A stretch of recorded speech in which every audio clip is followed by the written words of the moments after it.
Welcome back. I'm excited to share this video with you. I'm in a high-level mastermind here in Colorado with this guy named Herb Dorn. Herb Dorn is amazing. He's one of those multi-geniuses that kind of takes things apart and understands all the ins and outs of things like that. So one of the things he's done is IRAs, 401ks, anything where it's like a non-taxable account, either non-taxable on the front, non-taxable on the end, or throughout the entire account's history. And he's found this incredible thing called an inherited IRA. The inherited IRA is a way for you to pass maybe like 100K to your son or your daughter. And over their lifespan, it turns into $2 million just on a 6% increase. So instead of giving them 100K, you're giving them a couple million. If you'd like to know how this is done, you're going to want to listen and watch this episode because Herb Dorn, my friend, is sharing all the ins and outs of this. Anyway, without further ado, I'm excited to share with you the Inherited IRA. Together, and something sparked for me, and it made me realize that not very many people know about this.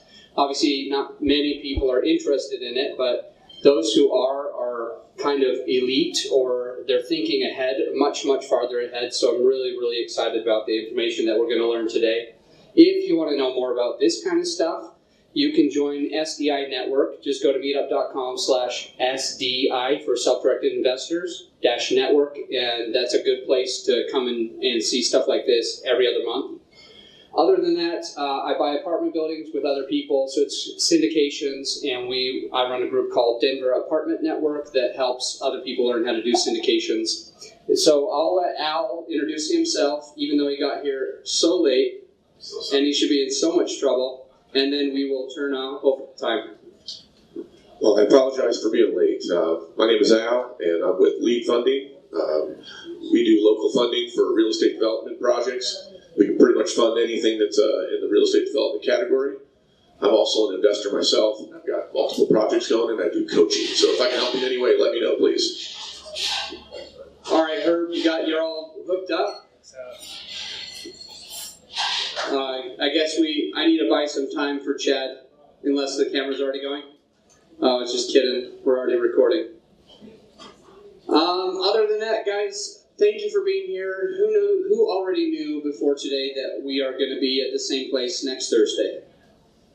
All right, so the Real Estate Lunch Club meets every Thursday, and for the next few weeks, we'll be in this room. So we usually move around more than that, but if you want to network, like I said before, 3 out of the 12 elite people that were in our breakfast club, our mastermind group, cared about this kind of stuff. You'll see anybody who's been here, we've had up to 176 people at lunch before, so this isn't a small group normally.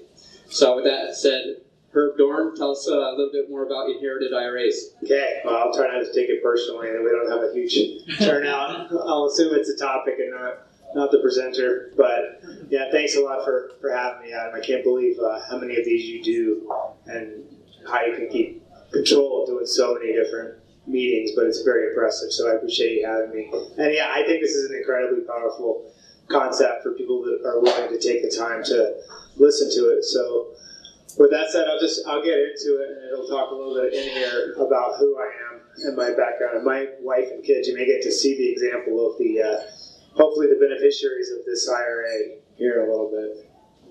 But thank you all for coming. Let's see if I can get this to play. Oh yeah. Okay, so again, I'm going to present an overview of the Inherited IRA, specifically the Inherited Roth IRA. And what I'll ask you to do is to really invoke your best long-term thinking, because this concept works the best when we can think across multiple generations. So, I'm not a CPA, an attorney, or financial advisor. It sounds like there are those people in the room today. I don't hold myself out as one. What I'm sharing with you guys is just based on my experience in this arena. In fact, the majority of the time that I spend speaking in front of groups is to kindergartners or to firefighters who act like kindergartners. Because if you don't know me, I'm a 20-year career firefighter, and my wife and I have been investing in real estate for about the past 12 years very actively. We've done all aspects of real estate, from buy and hold, fix and flip, to wholesaling, and our current focus now is private lending. It sounds like there's also a couple of private lenders in the room, so I'd love to hear more about your stories as well. But with that said, I really have a passion for legacy thinking, for thinking about future generations. And I will ask of you guys one thing. Hopefully you'll be able to do this. How many people do your calendars look like this? I mean, I think we all have incredibly busy calendars. If you pull up any given month, it's almost always full.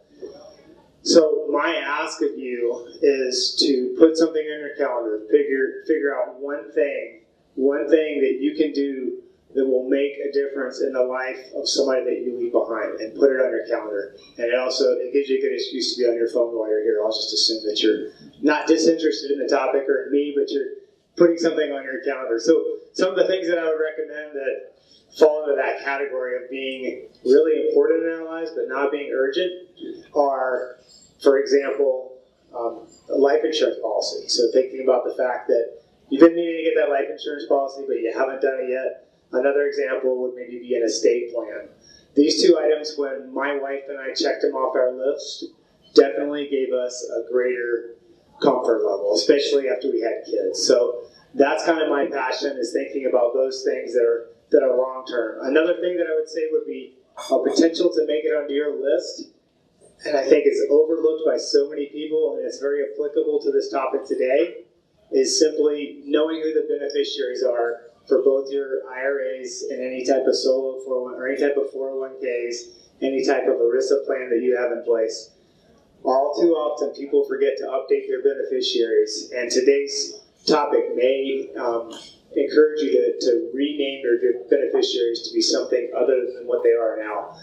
But the beneficiary designation form that you fill out, for whether it's an IRA or your 401k at work, that usually supersedes what your will says. So be aware of that and make sure that those beneficiary forms are up to date. Because all too often, I see or hear of cases where people have died and forgotten to update that, and now their ex-spouse or maybe their new spouse gets their inheritance when they actually wanted it to go to their kids or somebody else, okay?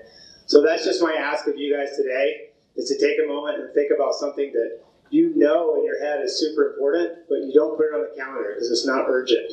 And so I took this quote from Dwight Eisenhower, who said the urgent are not important, and the important are not urgent. So that's my request of you guys today. So, legacy. What are you going to leave behind to the next generation? That's the question I start this out with. And I get it.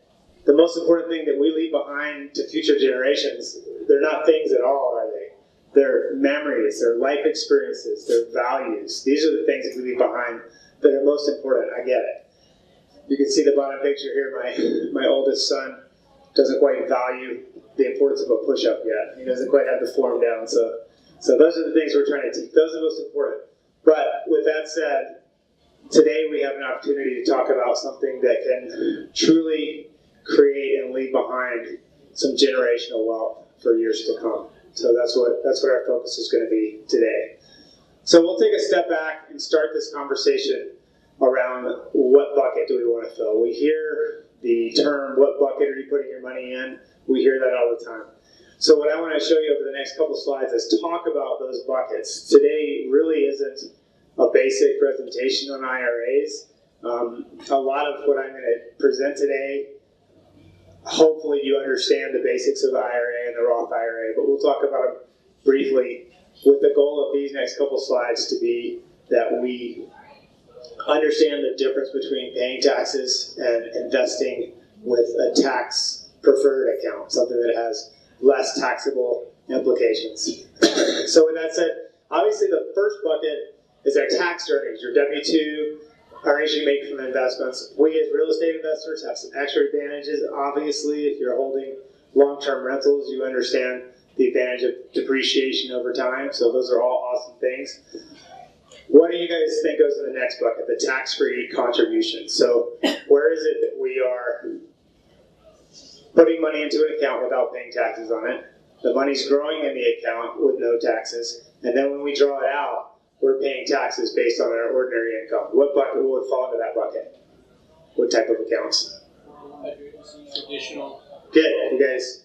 Exactly. So 401k, traditional IRA. So, that's right. That's stock working, of course. That's right. Okay, so let's go to the next bucket. Tax-free withdrawals. What type of accounts do you have where you pay taxes on the money, you put it into the account to fund it, it grows tax-free, and then you take it out without paying taxes? What are examples of that? Set a Roth. Good. Very good. So a Roth IRA is definitely one example of that. And I'll throw, there's one more in there if anybody can think of it. It's something out of the box. It's not an IRA, but it's another avenue for investing that I'm a big fan of. Life insurance? Bam, very good, very good. I think life insurance falls into this next bucket. A lot of people will tell you that life insurance is the only thing and that Roth IRAs don't make any sense. So I think life insurance has a great benefit for a lot of reasons. For me, for our family, it's a forced savings account. So life insurance makes us put money away every year, and that really reduces yield drag. So many real estate investors have this big pile of money over here that they're not putting to work. If it's in life insurance, it's actually getting a return, and then when you need it, you can draw it out. Obviously, I'm not talking about life insurance today. It's not my pitch, but I do think the value of it is huge. The other advantage is there's tons of asset protection in life insurance for most states, right? So you have tons of asset protection, and you have the ability to grow that account over time. And if you do it properly, you're withdrawing it tax-free, just as if you would in a Roth IRA. So those are just considerations that I think we have to talk about before we really drill down on the IRAs. Okay, so the last bucket. I bet you with this crowd, somebody can tell me what I'm referring to here. There's one more, again, that we're not going to talk about, but there's one more bucket that is tax-free on contribution. It grows tax-free, and if you pull it out for qualified expenses, it's tax-free. Does anybody know what that is? So qualified expenses is the key word there. And you have to qualify for it. You have to have a high deductible health insurance. Yes, young man? HSA, very good, young man. Wow, you're sharp. Your dad must taught you something, or maybe your mom. That's my family back there, by the way. So, that's right, health savings account. Again, we're not talking about that today, but I think it's worth bringing up when we have this broad conversation about ways to invest our money in protected accounts or in tax-preferred accounts. So here is simply an example that I think most people buy into and understand the difference between investing in a taxable expense and investing in something that's tax-free. Sorry, I'm trying to get this to work because it has a pointer on it. But what this slide does is it just illustrates that pretty well. And don't think about the money. The $100,000 at 8% growth, that doesn't really matter. What we're trying to focus on here is that the difference between this, paying taxes and not paying taxes, again, over 50 years, so long-term thinking, really using our long-term thinking, it's almost twice as much of a return, right? Does that make sense? I'm sure it does. I'm sure you've seen this before, but I'm just trying to reacquaint us with that concept. And that's why we're talking about the ability to invest tax-free today or in tax-preferred accounts. So let's get to the nuts and bolts of this. I'll use this picture again, but hopefully it helps present the illustration that we're looking for. We're going to define the different steps of establishing an inherited Roth IRA account, and then we're going to go through them step by step. But here's your quick overview slide. So number one step is you have to have an account holder, and that's my mom or grandma in this case. Number two, he or she has to create or open and then invest in a Roth IRA. You'll see 401ks up there too. We'll talk about that towards the end. They have to open and invest in a Roth IRA account. Step number three, designate the beneficiary. Figure out who the beneficiary of that account is going to be.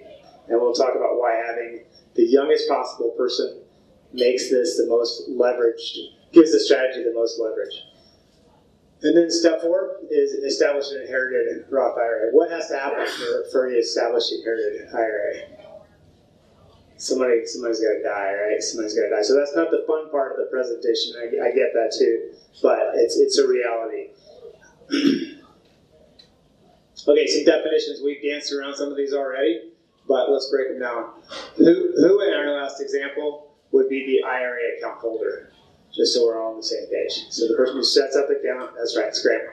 And then the Roth beneficiary on that account, the beneficiary of that account would be little Allie, right? And his brother back there.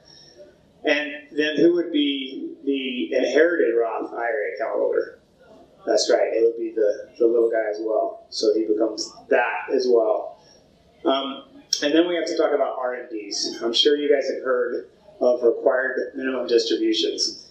They're what is standardly required in that second bucket that we showed earlier. So if you have a traditional IRA or an ERISA-backed 401k, 403b type plan, those plans require the year after you reach 70.5 years old that you have to start drawing it down based on an IRS table, right? Your drawdowns.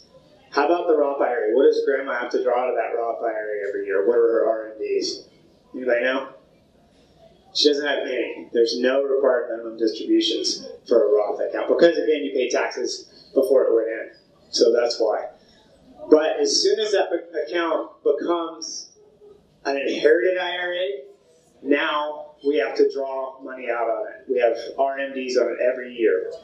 Now, the nice thing, and the reason this strategy is so powerful, is because those RMDs are drawn out based on the life expectancy of little Allie and his brother. So Allie gets to draw that out over 76 years, or whatever the life expectancy table tells us. So that's what we refer to when we call this strategy not just an inherited Roth IRA, but we also call it a stretch out, the stretch out IRA or stretch.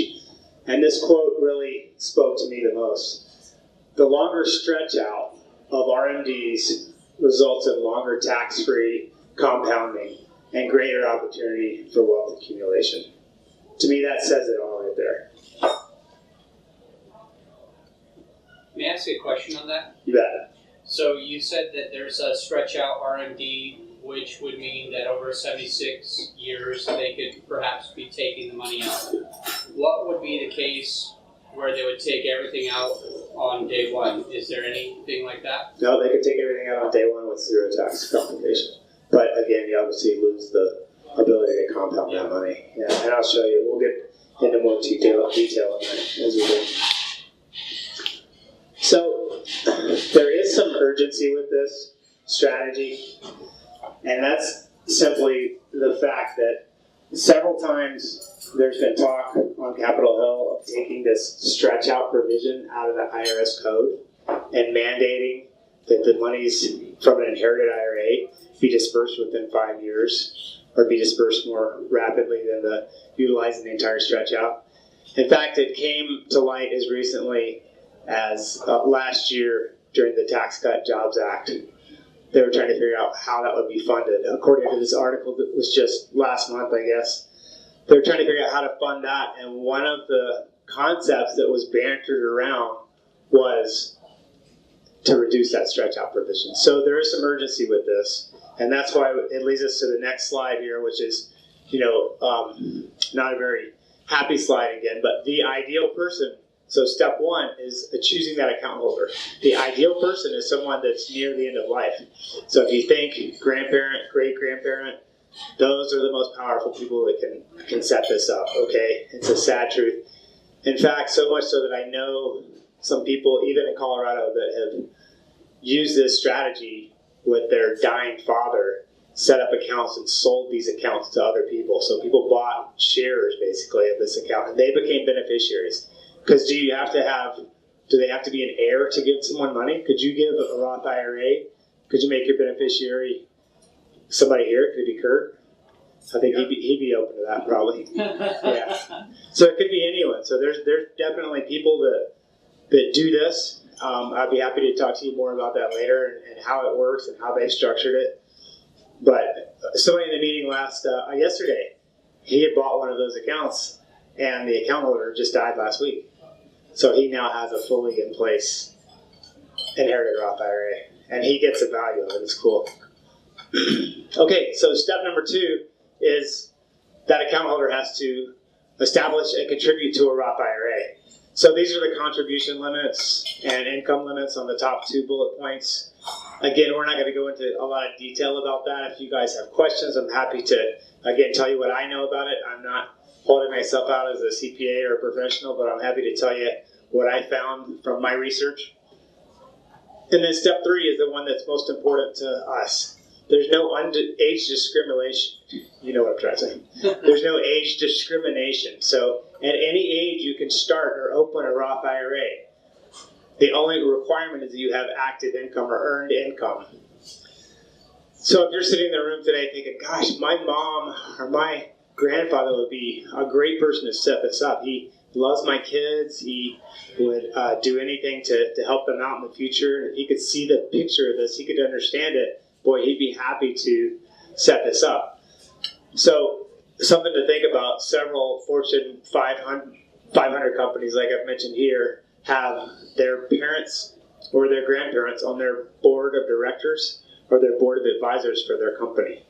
And they're in paid positions, obviously. So just a way to think about a possible way to set up somebody to be that account holder. Okay, step number 3, again, identification of the beneficiaries. And why it's most important, as we said, to be the youngest person. It gives us the longest stretch out that we can get. So making the youngest person the beneficiary makes the most sense. People often ask, could it be a trust that is the beneficiary? Because I don't trust that Kelso's not going to buy a Lamborghini when he turns 18. And the answer is, most people will tell you, yes, you can set it up as a trust, but it's very important that that trust is structured properly. It has to be set up by an attorney that understands how to set up a beneficiary trust, okay? It's typically either a conduit trust or an accumulation trust, and the provision that's required is that it has a look-through or a see-through provision. And that means that the trust clearly identifies one individual who has a life expectancy as a beneficiary of that trust. So, yes, it can be done. I haven't done it yet, but it's something that we would like to do. And I have a couple of people that have been writing articles about it nationwide. I'm happy to refer that if you guys have the interest in pursuing this. Okay, so step number 4 is the establishment of the inherited Roth IRA account. So what this says, this is right out of section 590B from the code. Above the red line, it says that the entire interest in the Roth IRA must be distributed by the end of the 5th year after the death of the owner. And then under the red line, it says, unless the interest is payable to a designated beneficiary over their life expectancy. So what do we use to determine life expectancy? Luckily, the IRS knows when we're all going to die, so they gave us a handy table for that.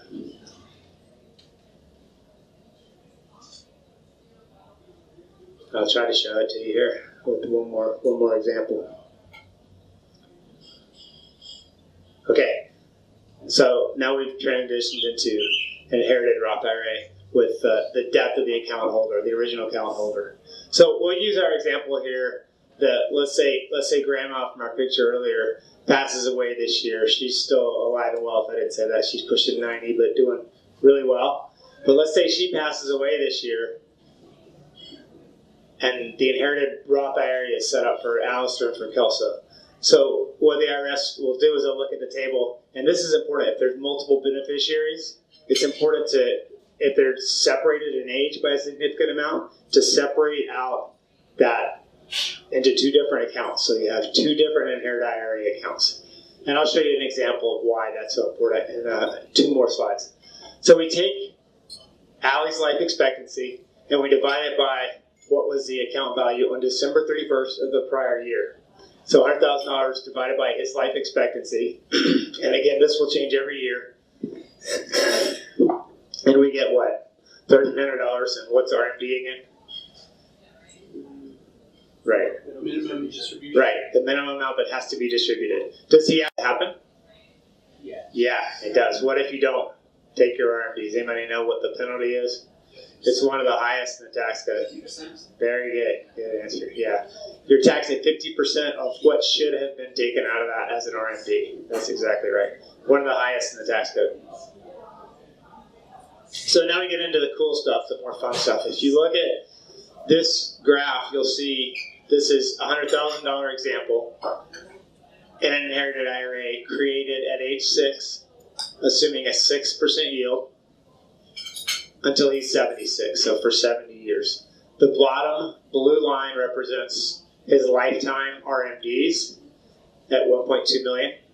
and the top is the remaining balance at, let's say that Allie makes it to 76, he'll make it to 170 if the rate he's going now, but let's say he makes it to 76, there's still $709,000 left in the account. So we have a total account of $1.9 million that's been taken out of that. Again, tax-free, that's what's so important, or so much value. No taxes ever paid on that. And just like somebody said earlier, you can take out more in any 1 year. You obviously can't contribute to this account once it's become an inherited IRA. You can take out more in any given year. If it's time to pay for college, that's fine. And we'll talk in a minute about ways to leverage this. So let's take our 6% example and just make it look a little bit nicer. Let's say somehow you're able to get a 9% yield on $100,000 from age 6. Your total tax-free take from that account is over $10 million, over $10.5 million. So pretty respectable numbers for a 9% yield. And we all get it. We all get the power of compounding interest. It's super powerful. But how many of you have liked for your parents or your family to have thought of this concept, have understood the power of compounding interest, and understood the tax-free benefits when you were a kid, set something like this up, right? I mean, it's probably good that my parents didn't, or I wouldn't be around today, but I would have had a little too much fun with that, but that's why the trust concept may come into play. Okay, so let's look at an example of what not to do.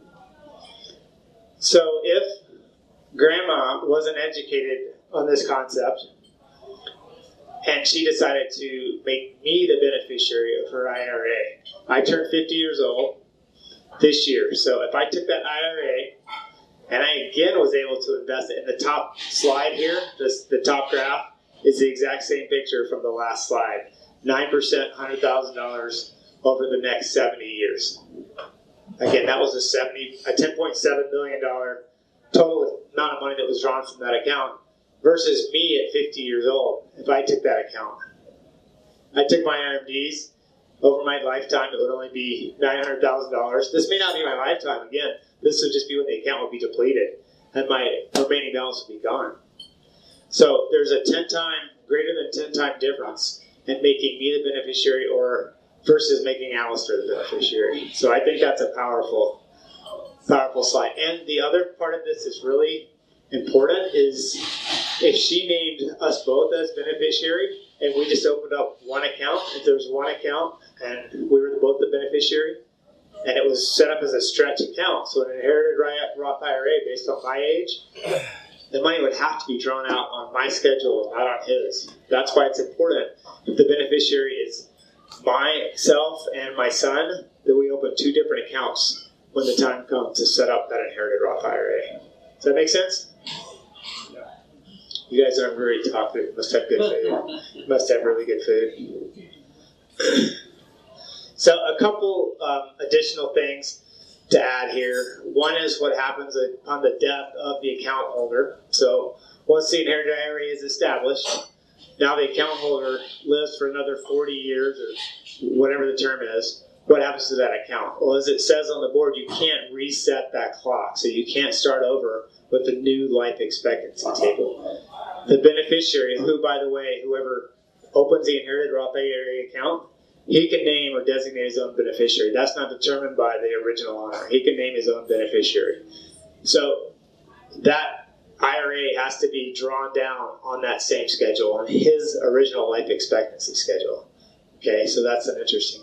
And here's something that we just learned, or I just learned. I had no idea that if you were to inherit a 401k, that can actually be transferred into opening an inherited Roth IRA. You find that very, very few places. Did anybody here know that? If somebody did, I'd be impressed, because we didn't know that until I did a bunch of research for this class. So if someone still has an existing 401k, it may make sense to keep it that way, because upon their death, you can convert that to a inherited Roth IRA. Versus what is very counterintuitive about that is, if they die with a traditional IRA, that can be converted. There's no converting that once they die. So it seems incongruent, I guess, but that's the way the code reads. So what do you do if somebody has a traditional IRA and you really want to reap the benefits of the Roth? Can anybody convert a traditional to a Roth IRA? Do you have to be a certain age, or Anything else? No. So anyone can convert a traditional IRA at any age to a Roth. Even if you only did a small part of that, if you converted a small part of it to a Roth, and you had the savvy person that was going to manage that account, i.e. a real estate investor who understands, that could be hugely beneficial. Now, when you take it out and convert it from traditional to Roth, you have to pay taxes based on your ordinary income. So that's okay, though. Even if we're just getting a small Roth set up, it can make a huge difference. So we'll talk a little bit about self-directing. Is everybody in the room somewhat familiar with self-directing IRAs? Everybody understands the power and the ability to take an IRA and put it in a self-directed account and invest it yourself, basically.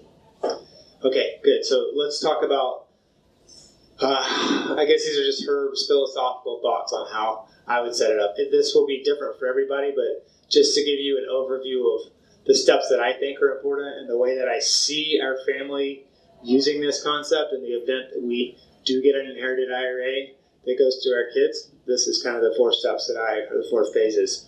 So the first one, and this is for everybody obviously, is to take the first steps to set up the inherited Roth IRA. So, take the 4 steps we talked about earlier, do all of those things so that you're ready to go once the time comes, that you have the ability to set this up. If you want the extra step of trying to find somebody who sells an account like this, or somebody else that will be a beneficiary or be a account holder that could make you or your kids a beneficiary, we can talk about that. I'll try to give you some referrals.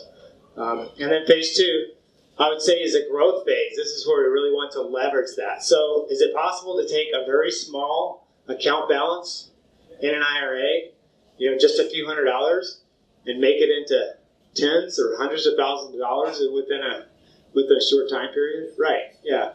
We could do it through methods like wholesaling or options. So how many people, I'm sure everybody in the room understands the wholesaling concept. Could I take $200 and put it as earnest money on a property, and then within my IRA takes $200, puts it down as earnest money on a property. Could that contract then be sold to a third-party investor? And how much money could I make on that? Still be legal? 100K. 10, yeah, right. How many people know people who have done $100,000 wholesale deals? Yeah, absolutely. So quickly it could be done. It could quickly be leveraged up. And again, the advantage is, just like if it was in a regular IRA, there's no taxes on it. But the other advantage is it's immediately available for use, right? It's immediately available for that account holder's use. You don't have to wait till year 59 and a half. For those of you who would have to wait, I'm not saying everyone would have to wait, but I think it's huge leverage. There are just other ideas. You guys are real estate investors, so you understand the ways that we can incorporate phase 2 and really ratchet that money up to something that can be invested and seek a return. So phase 3, and I threw that up there without permission, but hopefully it's not copyright infringement. But are there ways out there today that you can invest your money and make 9% or more, or relatively passively? For sure, yeah. And could your kids manage something like that?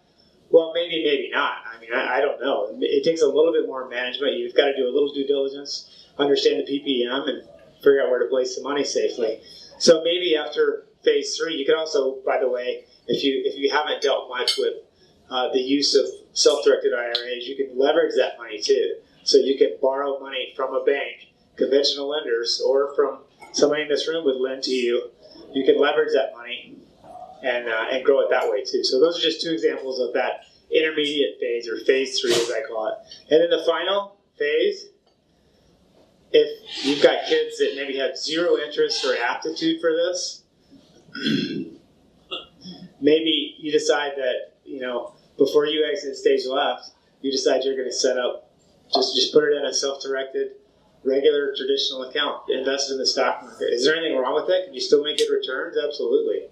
And it still pays out over time. So anyway, those are just my basic thoughts. I'd be happy to answer any questions provided we have time, but I'll close by saying I get it. That, leaving a legacy behind is what's important. It's not about the money. We all know that. But I think that this type of strategy could make a huge impact on future generations. Just think about medical needs, education needs, so many things. But anyway, that's really all I have.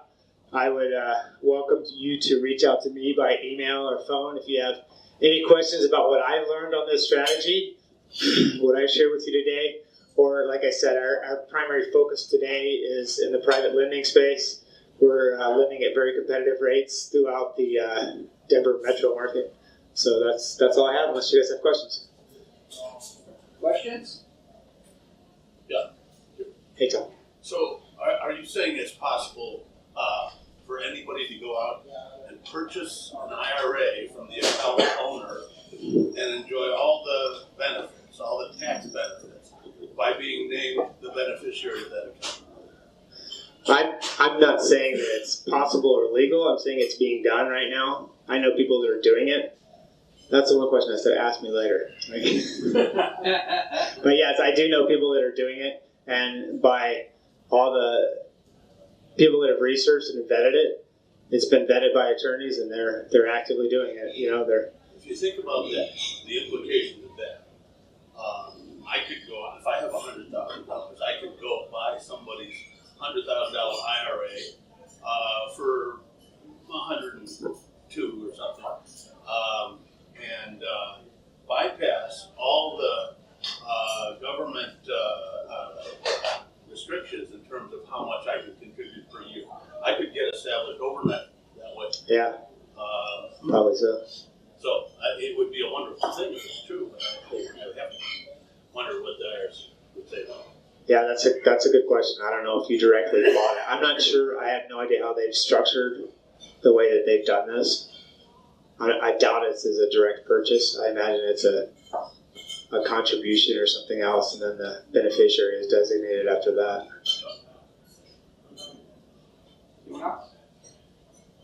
Yes, sir. Is that a Reuben? Yeah. Nice. So, you talked about they might change this eventually down the road. Where you obviously as more people learn about this, the they're going to realize they're losing a lot of tax dollars.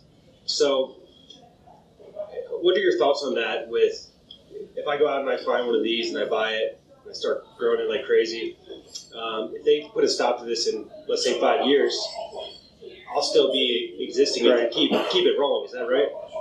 Yeah. So several things to think about there. I'm certainly not here to prevent or advocate buying these, first of all, but and that's not what we've done. What we've done is set it up with my mother, with the hope that the tax code doesn't change in the next 20 years, which she may live. But what we're also doing is we're not taking that money and actively ramping it up right now. So we just have a small amount that's invested for my kids and my nieces and nephews that she's established and directed that IRA to make them the beneficiaries. So it's just a small amount right now that's being held at E-Trade. So there's zero fees for this. It's not like it's holding it with the self-directed. So we'll wait till the time comes and she passes away. And if the tax code is still in place to allow for this to be favorable, at that time we'll establish the inherited Roth IRAs in a self-directed account. And that's the time we'll really look at applying the leverage principles. Now, is there anything wrong with doing the leveraging right now and ramping it up? Are you still growing money tax-free that will be distributed over 5 years after the death of the account holder? It still works, right? It's just like it's no less advantageous than investing through your own Roth IRA right now. Yeah, because my thoughts on this are, as a business owner doing flips and wholesales, I can effectively avoid paying taxes and save a ton of money every year by flipping in an IRA. And why wouldn't everybody do this? Well, yes and no. I mean, this is where I really say talk to your tax advisor, because a lot of them will tell you that if you're actively running a wholesaling business through your IRA and not just doing one over here, maybe one over here, that you're probably going to be at risk of being charged more taxes, UDFI or business money, because you're basically running a business through there, so it's not going to work in that situation, most likely. Yeah. But one or two here and there that you could cherry pick. But as long as you're within the legal rules, which you can put money into a deal and make profit with the IRA, right. There is no UBIT, right? Right. So who says I can't do that 50 times this year? What's stopping me? I think you would have trouble at 50 times, just based on my conversation with attorneys. I mean, but you can look at Bain Capital too. What did Mitt Romney grow his IRA to just from a few one-off transactions that he invested in? I mean, anybody remember how much Mitt Romney's Roth IRA was? It was hundreds of millions of dollars. So yeah, it's certainly possible. But I would just say, I wouldn't build a business plan around it without speaking carefully with an attorney. There's definitely a high probability of having to pay unrelated business income taxes if you're a wholesaler and you're running a wholesaling business in your IRA. But if you're a regular person and you happen to wholesale 2 or 3, I think the likeliness is that you wouldn't get in trouble or have to pay taxes. I guess my thing is, how can you get in trouble if you're following the law? And this is, if you're doing it the right way, everything you said here, what can they say? Well, if it's a business, it's taxed as with UDF, or not UDFI, UBIT. Yeah. So it can be deemed a business, I suppose. If you buy a property, rehab it, and make $50,000, it all goes back in your self-directed IRA. That's not income to you, correct? I mean, you can't draw on it until you're 59 and a half or something. Get it, it's inherited. That's what I'm saying. You literally live off of it. Yeah. It's inherited, so I can take out whatever draw I want. Yeah, you're definitely way beyond the scope of what I have comfort talking about. I just say talk to. I mean, I've got good attorneys to talk to that's worth a few $100s to have the conversation, and they can really. I mean, all day long, this guy, all he does is deals with IRAs, and so he can give you good advice on. Yeah, no, that doesn't work, or yeah, that may work with these parameters. So, is that fair? Yeah, I'll figure out that. Yeah, for sure, absolutely. I want to understand a little bit more how it works when you're making one person is the owner of the account, and then you have one of the children as a beneficiary. And you said before that it stays with that beneficiary's life expectancy at the end of the life. So what I'm wondering is, just hypothetically, so we can understand a bit, what would happen if you both passed in the same car accident? What would happen then? And is there a way to have like a second person involved so that automatically it goes to like the second kid, or you know what I'm trying to ask? When you say that you both died in a car accident, define for me which both are you talking about? Which two beneficiaries? Or let's just say that John Smith had 2 children, and Carl was the youngest one. Okay. And he just said, you know what, I'm just going to put Carl automatic. But John and Carl are in a car accident. They both pass. But Swen, the older son, was with mom and still alive. What then is going to happen with the account? Well, hopefully he would have been named as a secondary beneficiary. So he could have named the primary designated beneficiary would typically have been Sven and his brother. But if that wasn't the case, he could also have a backup or an alternate beneficiary, right? So all those account forms say primary designated beneficiary and then secondary designated beneficiary. Does that answer it? I mean, if all the beneficiary dies, then I think it goes back to state law and determining who owns an asset once an inheritance situation starts. Does anybody else have a better answer? That's here.